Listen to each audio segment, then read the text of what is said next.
All right, this episode of Hunt Suburbia is a special one. It is with Heather Viveiros, president of GiveToThose.org, which if you've been following along, they are the official charity partner of the 3D archery course at HUNTSTOCK. We're selling target sponsorships to a business, it can be a personal, just put your name or dedicate it to somebody. Each target, there's 20 targets. The sponsorship's $100 a target. All that money goes directly back to Heather and Give to Those, and it will filter to the Thin Line Archery Program that she puts on through her organization, which gets free bows into the hands of veterans, teaches them about archery, gets them coming to classes every week, and starts building a community. And it is really a tremendous help on veterans, with PTSD or, any kind of, mental health issues coming back from war. It is a great program. It is like therapy. She's doing awesome work. And we have 8 target sponsors still available. We've already sold 12, so we've already raised $1,200. We've got 8 more. Send me an email, huntsuburbia@gmail.com, if you want to sponsor one or all 8 or whatever you want to do. And after we sell all of those, if people still want to raise money for it, maybe we'll double up targets at sponsorships at each target and raise some more money. We're also donating a portion of all the proceeds from the 3D archery course back to Give to Those as well. So it is a great opportunity to raise some money for military veterans. Bring your bow to HUNTSTOCK and shoot the course and support Heather. You'll be able to meet her there. We're talking to a couple military branches too that might be coming out and activating in a big way at HUNTSTOCK. So anyways, we'll get into this one in a second. On the volunteer side at HUNTSTOCK, I think now we're up to 12 volunteer slots are filled. We're going to open up to 60 volunteer slots. If you volunteer for a full day shift at HUNTSTOCK, it could be either Friday, Saturday, or Sunday. You get the other 2 days for free. You get all access pass those other 2 days. You get to shoot the 3D archery course for free one day. You get an extra door prize raffle ticket for the day that you volunteer, so you'll get entered twice when everybody else gets entered once for the awesome door prizes. And we are building a separate volunteer-only door prize raffle, which is going to have some awesome stuff. We're going to have custom turkey calls in there. We're going to have a $500 Airbnb vacation stay up in the White Mountains of New Hampshire that a listener donated. They've got a beautiful mountain house, so you can go have a weekend getaway worth about $500. Carl Leiser, some of you may know him as CT Carl. He does awesome artwork with moose antlers, and he's a big shed hunter. So moose antlers, deer antlers, sheds that he finds, and he's donating a one-of-a-kind CT Carl HUNTSTOCK moose antler cribbage board. That'll go into the volunteer-only raffle. Also, Angle Coolers is donating an awesome cooler that'll go in there, and we're going to keep adding to it. So if you volunteer, you're going to be entered not only into that volunteer-only door prize raffle, you're going to get an extra ticket to the main raffle on the day that you volunteer, and a bunch of other perks. So email me, huntsuburbia@gmail.com, if you want to fill in some of those remaining slots. So back to the podcast. We have a lot of awesome guests that are going to be coming up this year. I'm not going to announce them all, but definitely going to do 1 or 2 more Living Legends series with some true legends that'll be coming out this fall. Maybe go over to the Adirondacks for one. I don't know. Maybe up to the Jackman area for another one. We'll see. And talked with Lanny recently too, and he wants to do some more while we're up at the lake this year. So not sure what we're going to do. Maybe it's on deer hunting. maybe a little bit of snowmobiling stuff. I mean, of course, I'd love to do more on deer hunting.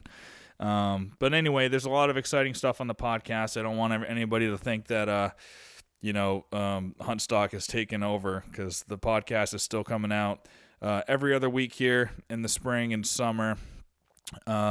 Probably beginning in mid-July or early August, it'll be back to every week throughout the hunting season. So that's it. Let's get into this podcast with Wonder Woman, Superwoman, an amazing woman, Heather Viveiros from Give to Those. All right, we are back with another episode of the Hunt Suburbia podcast. We're in Reedy's Archery down in Middleborough, Mass. The best archery shop in the state, probably the country, right? Probably the country. Absolutely. Chris is standing right there looking at you, giving you the nod. And we are with Heather Viveiros from GiveToThose.org, the president, right? Hi, yes, thank you for having me. Also known as Wonder Woman, I hear. Yeah, that's been the name that's been given, yes, for many, many years now. Yeah, and the colors match it.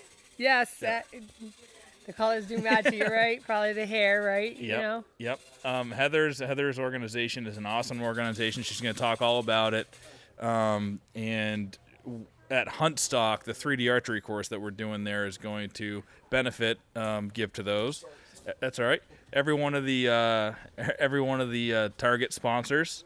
We're selling sponsorships for the targets for $100. I think there's still 8 left. We've sold 12 of them, so we've already raised $1,200 for Give to Those, which is awesome. Awesome, yes. Get all the target sponsors sold. We'll have raised $2,000, and then also give you guys a portion of all the revenue. So we're super excited about that, and let's talk about what you guys do. Yeah, absolutely. So I'm really excited, and I thank you so much for allowing us to be a part of it.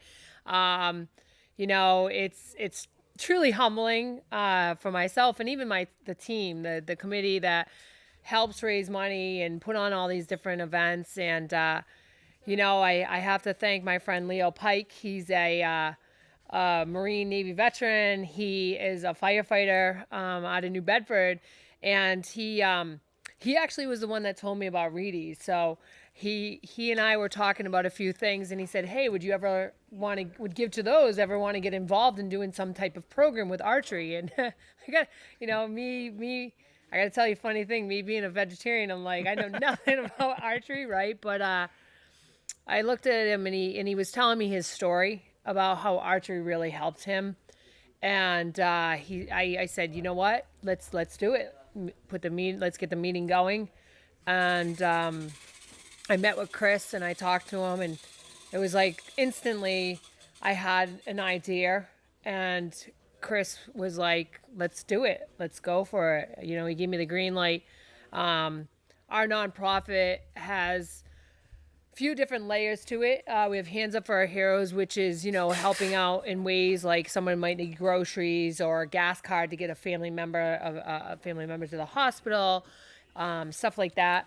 Then we have Plaques of Honor, which honors our nation's fallen heroes, and also those that continue to serve, active duty, and veterans, first responders that have retired, so on and so forth. So you raise money for plaques and then put them in wherever they're being dedicated or honored? Yeah, so we present them to family members or people who have served their country, continue to do so, retired veterans who continue to help their fellow brother and sisters, and we see that. So we have our Purple Heart, our service plaque. We just launched our first responder plaques. And this weekend on Memorial Day, we did our POW MIA plaque, which is the only plaque that has color. They are all handmade by one guy. And so the reason why I bring that up is because through the Thin Line Archery Program that we launched with Chris at Reedy's, the following year, so the Thin Line Archery, let me back this up. The Thin Line Archery Program helps with the physical and psychological wounds of our nation's heroes, from active duty military, retired veterans, active duty first responders, and even retired first responders. It's to help give them an outlet and also to introduce them to the world of archery, get them out in the outdoors, meet new people, learn. Yeah, it kind of brings another whole new community to their lives, right? Yeah, and I've really seen something amazing with what it's doing. And so what we decided was we didn't want to just do an archery program. We wanted to do an archery program that honors our nation's fallen heroes. So when someone goes online and they fill out the application at giveto-those.org, they can't even bypass this question. You have to honor a fallen hero. Yeah. So you have to have a name of a fallen hero. And so then that name is applied when they complete the program, it is applied to the bow. And what we've done is we've actually also incorporated the following year after the person completes that program. So like in 2022, when they complete that, the following year, they need to come back. And they need to pick up one of the plaques in honor of that fallen hero. And then if it's a family member, obviously they get to keep it. But if it's not, then they have the responsibility to get it to the family member. Wow. So that's great. So it's really a whole nother aspect of how to not only give a program, but honor our nation's fallen who don't have the opportunity to shoot a bow. They don't have an opportunity to go hunt stock and have a good time. And it's also a way for the family members to know that their loved one is never forgotten. And when whomever chooses that fallen hero, when they're going through that tough time and they look down at that bow as they're getting ready to, go out and target practice or hunt, they know their why. Our biggest tagline is, what's your why? And that's in honor of Corporal David Atherton. His brother and I were talking about different quotes, and I wanted what motivates you, thinking of, what motivates you in the morning? And he's like, why not what's your why? And I was like, I like that. That's great too. So, and I relate to that a little bit, not in the archery side, but I lost my brother-in-law last year, and I had taken him muzzleloader hunting, and that was the only time I'd taken him hunting, and he really liked it, and he wanted to do it again. And when his health was declining, he was still, no, I'm gonna come back out with you, and I'm gonna go muzzleloader hunting with you again. It's not if, it's like when. And then he passed before he could. And I put his one of his quotes, on a little inscription on my new muzzleloader that I got, had it engraved in there. So now every time that I go out, I look down and I'm remembering him and honoring him during the hunt. So it's very similar, and it's gonna bring up an emotion when you pick up that bow. Anybody in this program, right? Yeah, absolutely. It's funny because I was talking to we're actually setting up a Heroes Cup next weekend, and I was talking to Mike, who puts on this amazing event, and it's funny how he actually got started with it. It was just they were getting together doing hockey, and then this one guy reached out to him who was a veteran from Virginia, which I'm like, really? Because Reedy just bought the place in Virginia, and was like, it basically saved his life. So then Mike made this a yearly thing, and now it's huge. So we're setting up an archery there, and I was talking to him about this program, the Thin Line Archery Program at Reedy's, and he goes, yeah, I was talking to some of the guys that have already completed, and we all feel like it's part of this secret society. And I'm like, that's so awesome, because you always want to be the big gorilla out there, yeah, look at us. But then you think of that brotherhood and that bond that you're creating, and that's pretty cool. It's it's the ripple effect, right? And the cool thing about this program is that these guys get to choose so it's a 3-month program. It's 2 times each month. They get to choose when they come. They just call Reedy's, or they come in and they say, hey, I'm here for the Thin Line Archery Program. And that's so that it can relieve some stress from them. Hey, I got to be there Tuesday and Thursday, and if I miss it, I get disqualified, right? So now you're putting in their lap and saying, you choose, but it's also saying that, you have to be responsible for choosing. So a lot of the guys, and women, they don't get to see each other because it's not a, Tuesday, Thursday, Wednesday, Monday, Wednesday type of class. Yeah.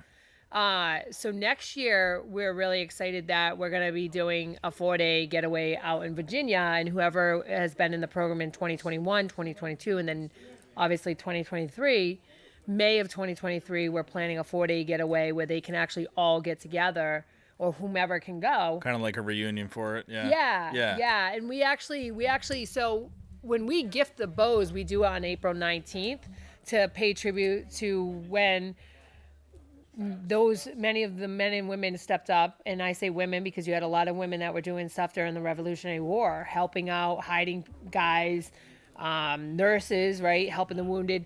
So, And I'm sure a couple of people picked up guns and shot. yeah. Oh, yeah. There's a story on that, actually. So, we give it on April 19th. So the program ends in March, the end of March. And then April 19th, they come out and they get their bow. They get a case. It all has the name of the fallen hero on it.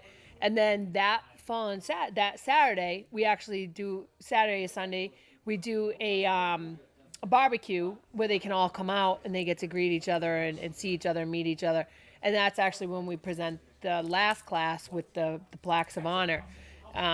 So it's really exciting. It's more than just a program. It's more than just, hey guys, here you go, here's your bow, and we'll never see you later. We really want to keep these guys engaged. And that's why when I had spoken to Chris about doing a 4-day getaway in Virginia, he's like, absolutely, let's get it done. He's just been awesome. Yeah, Chris has been awesome with everything. In the next years of Huntstock or whatever, if we want to plan something too, we can always have reunions there. It's whatever, or it can always be in Virginia. But if we'd love to do something for previous class members of the program out at Huntstock too. Yeah, I'd love to talk to you about that, because some people, unfortunately, they can't go that far, right? So we were actually talking about doing something in maybe September, or Yep. So that'd be awesome. I'd love that, and I know these guys would love it. And 2023, we're actually going to also be doing a children's program where we'll have about 10 military or first responder children that can register to do this event, and it'll be a 1-day thing, and then they'll get a bow and arrow set from Reedy's to really engage the family unit, right? Yeah. Like, our service members and our first responders spend so much time away from their family to really serve not just the nation, the community in which their service is in, but all of us Americans, right? So that we wanted to be able to bring the children together with their fathers or their mothers that have been in the program. So we're really excited about that. So even having something down at Huntstock would be amazing for the kids. Yeah. Like a weekend getaway with the kids and the families. But again, it's just, I think there's a great need for people to get outdoors again and stop staying inside and, I guess the gaming's cool in the winter. It keeps you motivated, maybe, I don't know if there's any big hunting games out there, but I think getting people out into the great outdoors again is what we need mentally. Yeah. Grounding.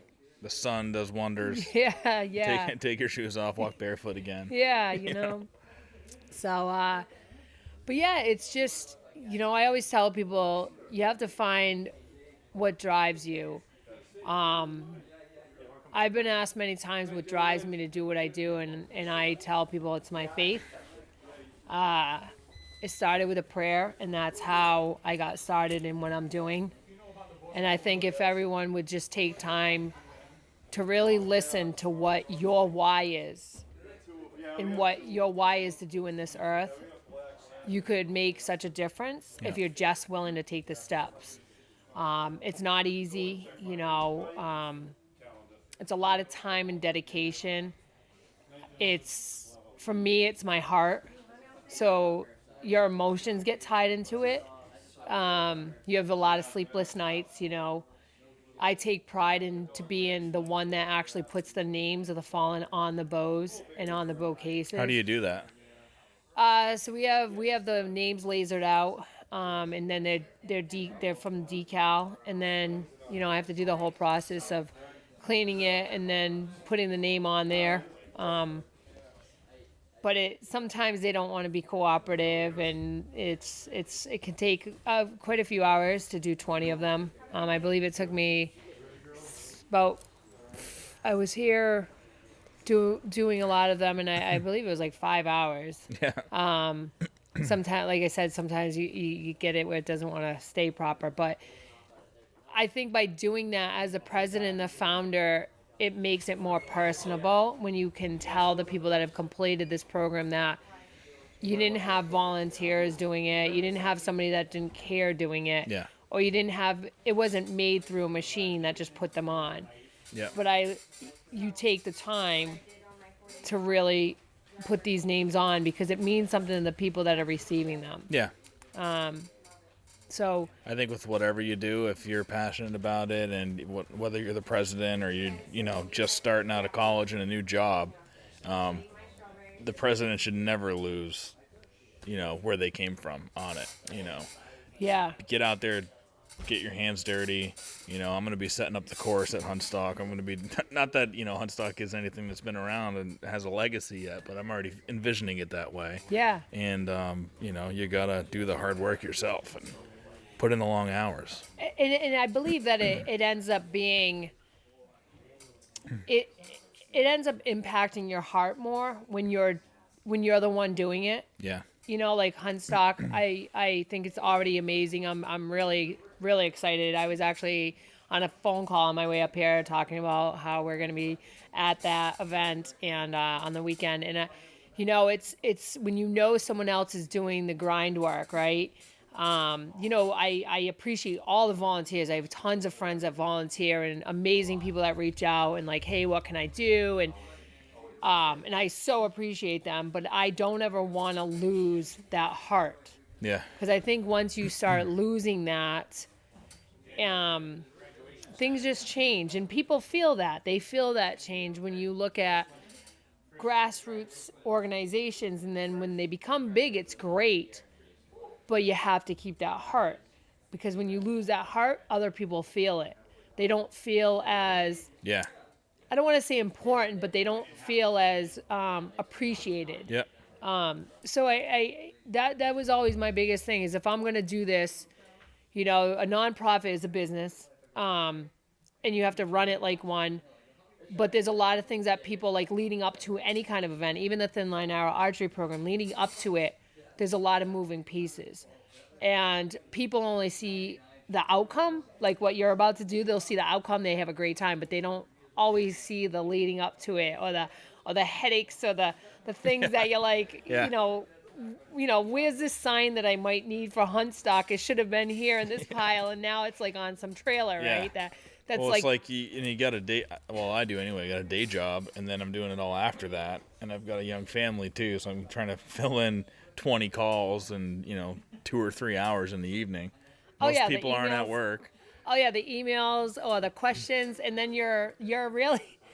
Yes, I'm a mother, and a wife, and it's, you're trying to do all that, plus answer the emails, your phone, all the messages on the different pages, social media pages you might have, and you try to do as best as you can, and that's all you can say is like, listen, I'm giving this 110% of my heart and soul. I apologize beforehand if I don't always like get back to you within seconds. Yeah. Sometimes you can, sometimes you can't. We're human beings, and I just tell people, you got to live a life a little less selfish.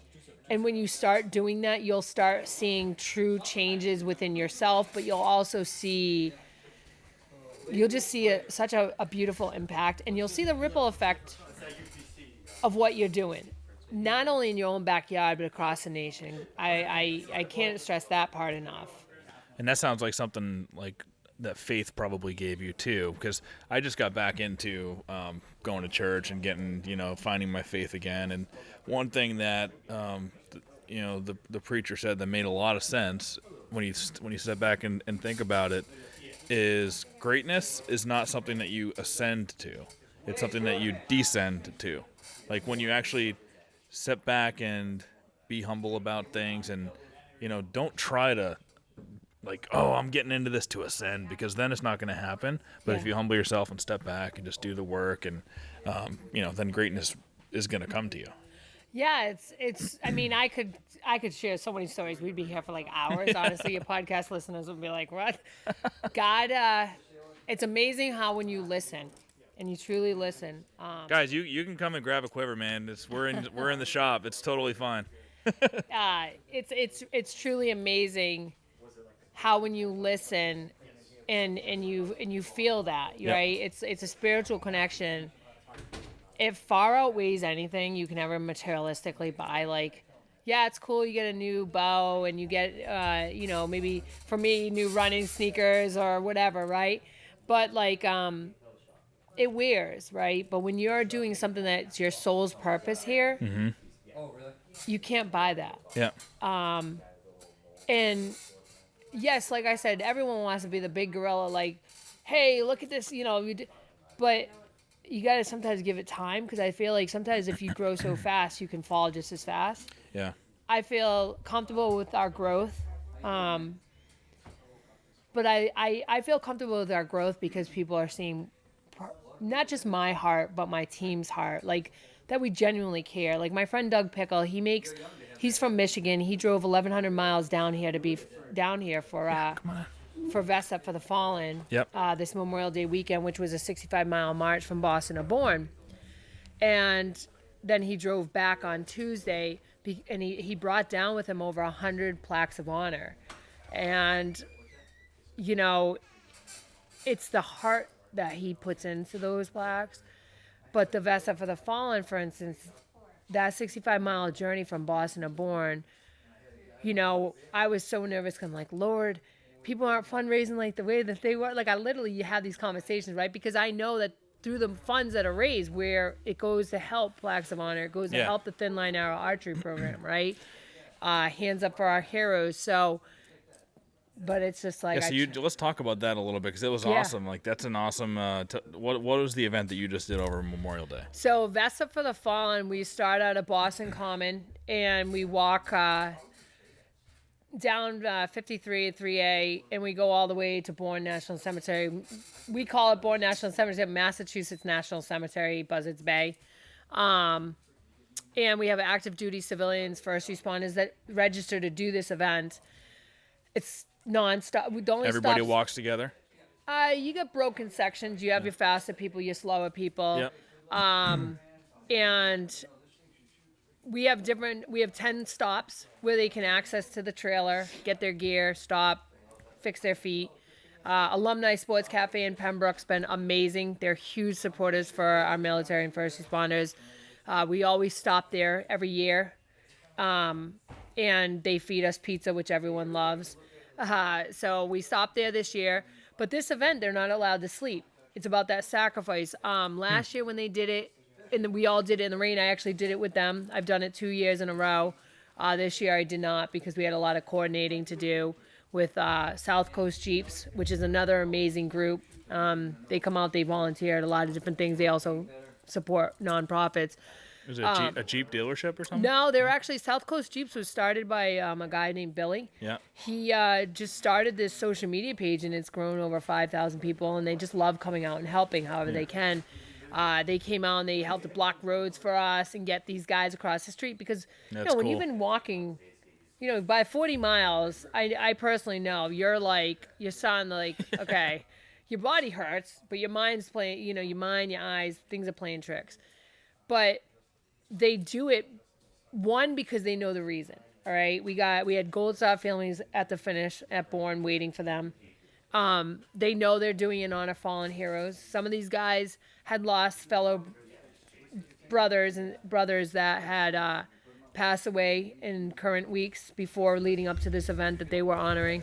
And so it's one of those things where it not only gives them an outlet to honor the guys that they want to honor, but it also gives them a reason to get out there and do something on Memorial Day greater than themselves, even though they are serving. A lot of them were active duty members, but it makes them be able to have an outlet to really honor their guys, or their guys that died from the hidden wounds of war. And again, that's what the Thin Line Archery Program's really there to help those physical and psychological wounds and help engage them. It's like therapy. Yeah. And then through, like I said, through Vest Up for the Fallen, when when these guys raise those funds, it helps all the different things that we do at Give to Those. So everybody who's in that walk, race, however you call it, right? They're raising individual funds to sponsor themselves in the event, and it all goes back to Thin Line Arrow Archery, or just some of it does? So they have an option. They can pay like $65, obviously $1 per mile registration, or they can opt out and raise $150. And then a lot of people set goals for like $1,500, $2,000. A lot of them hit their goals. The oldest guy that actually completed the event, Artie, he was 61. His goal was to raise $3,000. He raised over $4,000. So those funds get dispersed into plaques of honor, Thin Line Arrow Archery, and then hands up for our heroes. So we see what the overall outcome, how much has been raised, and then we disperse it where we see fit accordingly. Artie actually was carrying a plaque. A few people were carrying plaques for family members that had received a plaque at the National Cemetery when we finished. But it's just people, and actually Artie and this girl T, Janet, there were Leo Pike, who was just here. They did it last year in 2022, and they had to tap out. And they said, you know what, we're going to be back. And they were back, and they all finished. And it was just truly amazing. And then we had the 181 Lobo, Hercules Lobo, and some of his guys.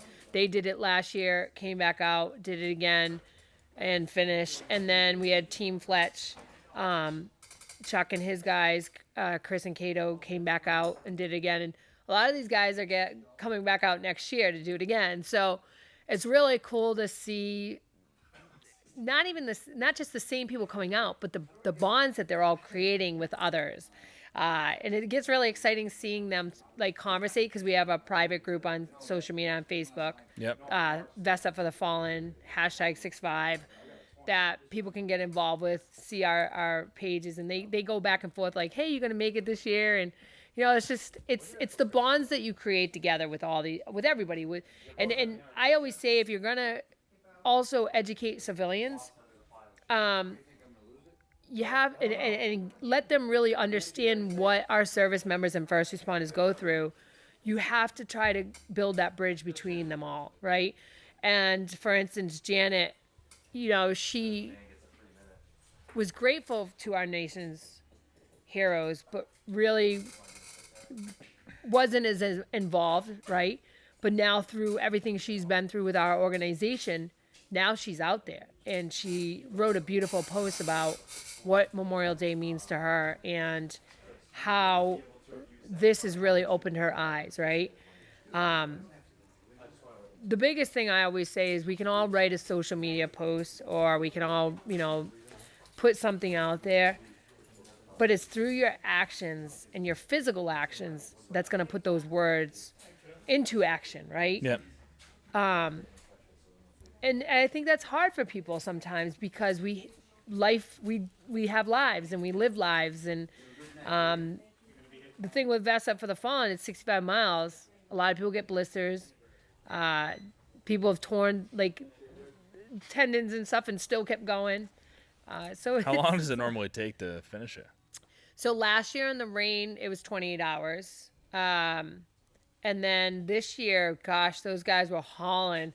I mean, we had one guy, Andrew, he actually ran it. It took him 15 hours. I was going to say, do some people run it? Or with Andrew, who had reached out to me and asked me if he could do that. He's a veteran. His story is very touching to me. And so when he told me his why, I said, we have enough support vehicles. We'll support you on that. Some people, we usually don't allow running, because you want people to march, because when you march, it psychologically gets to you, right? When you're walking, you're like, oh, is this ever going to be over, right? Like mentally. So we want you to get in an uncomfortable spot in all ways, to push yourself, to show you that you can do it if you just push yourself. And but his reason, we were like, all right, I made a couple calls to the committee, and I said, listen, he was going to actually do a 100-miler out in Vermont the day before on Saturday. And he was like, I want to support this. And he's actually going to be in the Thin Line Archery Program. So, his reason though, his story, it was like, all right, let's let him do this. And, he did it in 15 hours. He said he was going to make it to Bourne by the time the sun goes down. And he did. Wow. He did. And then we had this girl, Shauna, the first marcher. And she came in first as one of the marchers. She came in at like 2:30 in the morning at Bourne. And actually Chris wrote text me and was like, we want to do something special for this young lady. So that was really cool. So I reached out to her. Yeah. So, and it's just seeing that people want to come back to it, even though they've completed it, or they want to come back and motivate other people to do it, is just pretty cool. And knowing, for me on my end, knowing that it benefits the Thin Line Archery Program. Yeah. I just like it that much more because the people that are doing the 65 miles event, they got to see the plaques of honor this year at the end, but they don't always fully get to really see where the money goes other than when we post it, right? So I don't think fully always, I think they understand, but I don't think they fully really understand just how much they're helping our nation and their fellow brothers and sisters, because so many of them are veterans and active duty and active first responders and that. So, yeah, you try to tell them as much as you can, and you want them to know, like, hey, listen, this is where your money's going. This is, I put in 110 hours sometimes a week. You don't hunt stock, you don't sleep. You're answering emails, you're running, even just running around. Like you said, when you're doing something that you're really passionate about, you don't even realize that you're always working. Yeah. Even when you're sleeping, you're like, one eye open, you're like, okay, because your brain doesn't want to shut off. Absolutely. Like me, I'm like, oh my goodness, we gotta do this, we gotta do that. Sometimes my brain while I'm sleeping, I come up with good ideas for like my businesses or whatever. It's like while I'm sleeping. And I'll be like, that's genius. Tomorrow, let's utilize that. It's so true. Like you wake up out of sound sleep, you're like, yes, we're gonna do this. Like that's like, and the thing is that I'm like, I kind of laugh. I'm kind of like a squirrel. Like I'll be over here working on this, and I'm like, oh, I got to do that, and then I go back, right? But it's because you're so excited, like leading up to any event, like even the archery program. Like it's just. Like my mother would be like, why don't you just work on all the cases and putting the names on the cases first and then the bows? Why are you doing it? Like, because you're so excited and like, it's just that passion that just drives you. And, I just, I thank God that, I was chosen. It was a prayer. I was chosen. I'm just a vessel. People always want to give me this credit, but I give that glory to God, because had I not, my journey actually started with the Boston bombing and praying to God in May of 2013. And he put it within my spirit to run for our troops. And I was doing stuff for little kids with cancer, like raising money, whatever.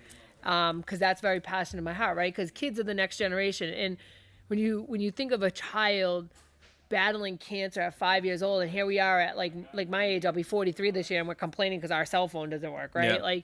These children just want one more day to hug their parent or sleep next to their teddy bear, right? So that's always been something passionate in my heart. And in 2013, it wasn't that I've always cared about our troops. My mom was big with Desert Storm, Desert Shield, having the ribbons and the pins, but it wasn't in the front of my brain. Like it wasn't like, hey, we got it. I didn't know 22 veterans plus one active duty member takes their lives. I found that out in November of 2013 when I did a 26.2 miles with Major Justin Fitch, who put together a team and marched for that cause. He has since passed. He's passed away of cancer in 2015. So, but I look back at how far I've come in all these years and the people I've met, the Gold Star families, the military members, people sharing their stories. Had I never listened when I prayed in May 2013, I wouldn't know any of you. I wouldn't. I wouldn't know you. I wouldn't know Chris, because I never would have taken that step. So you can't be afraid to take the step. And there's going to be people that are going to try to, say things, but you got to keep focused on the mission. You got to keep moving forward. You got to move forward past the junk, right? The things, the people that might want to stop you, or even people trying to take your ideas, right? Like you have this great idea, it grows, and then all of a sudden you hear it and you're like, but you know what though? Like I always say, when God's in it, nothing's going to break it, right? Yeah. So that's why everything I do, I actually tell people everything I do, even from even our logo, like our Give to Those logo, our Vest Up for the Fallen logo, I ask for guidance. And I get these visions. And that's actually what happened with our POWMIA plaque. I was at my dining room table and I said, geesh, we have a Purple Heart plaque, a service plaque, police officer, firefighter, EMT plaque, but we have no POW. And I personally carry a guy who became a POW, went missing in action, Alex Gisman from Lowell. He was captured, and I was asked to carry him by one of my near and dear friends, because his brother was deployed with him, and he also serves, but his brother was deployed with Alex. And so that I was thinking of Alex, and I literally messaged, I don't even remember, but it probably was like 1:00 in the morning. I don't even remember. I was like, Doug, we need to do a POWMIA plaque. We can't forget them, even if I just have one on display, and that's the only one. Yeah. And he actually told me him and his friend Calvin had been trying to work on a design since 2008 for that plaque. I prayed on it. I sent Doug the photo. Like I did this thing on post on my wall, which if you ever need that, that's a great thing for you. Post on my wall. You can make a lot of great things. For free. You can pay $2.99 to get the vectorized logo. But I tell people about this because it's such a great thing. That's how I designed it. And then I sent it to Doug. I'm like, here it is, with Alex's face on it. And then from there, he literally took that design and he made it. And it's the only plaque with color. And it's absolutely gorgeous. But again, it's everything that I do. I do pray on it. I do ask for guidance. And I tell people I don't like to take the glory for something God put in my heart to do. And that I can't explain it to people that have never had that. I just tell people, if you want that, you have to learn to listen. Mm-hmm. And I know a lot of times people are very spirituality, like especially religion, like people get very funny to even talk about it. But I always just say, well, you gotta find that spiritual part in your soul. And the journey, like I said, sometimes is hard. People will sometimes disappoint, but you have to think of the people who just let it roll off your shoulders. You do, because like even for HUNTSTOCK, what you're gonna do, like it's even like when you have little kids shooting, right, and they get that target or that balloon, like what Chris does here. Yeah. You just give them that spark, mm-hmm. right? And you don't always understand that spark might be something that gets them engaged in the great outdoors, right? Yep. So I just tell people, find your why. Just go out there, find it, and do something with it, and you'll start seeing, like, I've had people pick my brain, Pat, and say, how did you get started? And this, and I tell people the truth. It's not going to be easy. But then again, like, I tell people, because of my faith, God never said it's going to be easy, but he told you it'll be worth it. Yeah. And it's been worth it. Yeah. You don't want it to be easy. You got to go through. No, and that's why I love being the grassroots organization that we are, because you get to see, like, even during COVID, I remember, like, our Stride and Ride relay, 911 miles. We started out of Boston, Mass, go down Logan Airport, go down to Ground Zero up to Flight 93, and then DC. And people were emailing me and messaging me, hey, you guys having that during COVID? And I was like, yeah, of course. like I'm not like, because it's adapting to the current situation. Yep. It's overcoming and it's keep moving forward with the mission. And we did. And we went through all these multiple states. Mayors came out and greeted us, right? We were all safe. Nobody got COVID. We wore our masks. I had a shemagh on. Like, we did what we had to do. And it was amazing. I remember some people were like, what about New York? I said, we just send the Marines down there, and, and they did. It was actually a Marines and an Army guy. And, but you gotta just focus. Yep. you know. Well, listen, you're doing an awesome job. Your organization is great. We're super happy about having you be a part of HUNTSTOCK. I think a lot of people are going to listen to this that listen to the hunting podcast, and I encourage people to do the Vest Up for the Fallen race. That's awesome, and I think a lot of hunters, if you're a tracker, they always brag about doing 10 or 15 miles a day up and down mountains. So walking not on a mountain but down a road should be simple for you guys. So make sure that you sign up for it, raise some money. That's going to filter down to the Thin Line Archery Program, which we're all passionate about archery, that listen to the podcast. Yeah. And again, we got 8 targets left. I'm sure we'll sell out of those very quickly, and raise $2,000 right off the bat before the event even starts. And then we're just going to do a lot of awesome things together. So. Yeah, absolutely. And we really look forward to it. And, I thank all you guys, and thank you for supporting HUNTSTOCK, because with you guys supporting HUNTSTOCK, that ripple effect, again, is not only supporting what you're doing, but then you're helping our nation's heroes and everyone else that you guys help. So I truly thank you, our team, our committee. Thanks you guys and all the people that are going to be coming out to join in August on that weekend. It's greatly appreciated, and the ripple effect of what you're doing is going to go beyond what you'll ever even have imagined. And I just look forward to being able to do this with you and keeping that bond and, growing things together and being able to share those stories of who we've been able to help through what your hard work has done, because it's a lot of work that you're about to do, and I appreciate it, and I get that, so I truly thank you. So where do people get a hold of you? So the best way is if they go to givetothose.org, and I always say it's give the number 2. Yep. Not T-O. So give to number 2. Those.org. They can always email me. That's really the best way. If they want to have extra information, they need to call me. I always tell people, just put it in there, like looking for more information, would like to speak to you, and then I'll forward my phone number, and then we can talk from there. So yeah, I just ask everybody all the time, find your why. Ask yourself in the morning when you wake up, what's your why? What motivates you? What gets you out there? Do something greater for someone else. And when you're having that hard time, reach out to someone who will listen and be there for you, and know that you're not alone. Even in the archery world, people might go through ups and downs, and they need to know that they coming out to HUNTSTOCK, meeting new people, engaging is good for mental health. Yep. Even with civilians, because right now, a lot of people isolated for the last 2 years, and I would say people that are maybe having a hard time, come out and join your event. Nothing like having the community and a support group. And I've even had emails from podcast listeners that got into hunting for the first time too, and that helps them. Yeah. Everybody's going through some sort of an issue.